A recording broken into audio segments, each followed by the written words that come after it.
बिस्मिल्लाहिर्रहमानिर्रहीम। अस्सलामु अलैकुम वरहमतुल्लाहि वबरकातुहू। नाज़रीन, आज आपको तजवीद के बारे में बताएंगे कि तजवीद किसे कहते हैं।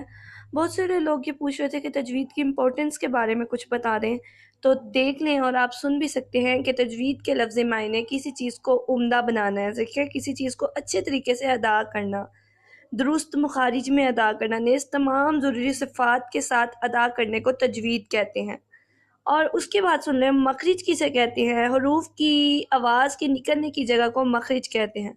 जहाँ से हम हरूफ की आवाज़ को निकालते हैं उसको मखरिज कहते हैं। ठीक है, उसके बाद यहाँ पे है हरूफ मुस्तलिया कितने हैं और कौन कौन से हैं। हरूफ मुस्तालिया 7 हैं और ये हैं खो, सौद, दौद, तो, ज़ा, गईन, कौफ। और इसको किस तरीके से पढ़ते हैं, इनको हमेशा पुर यानी मोटा पढ़ते हैं। ठीक है, मोटे हरूफ को हरूफ मुस्तालिया कहते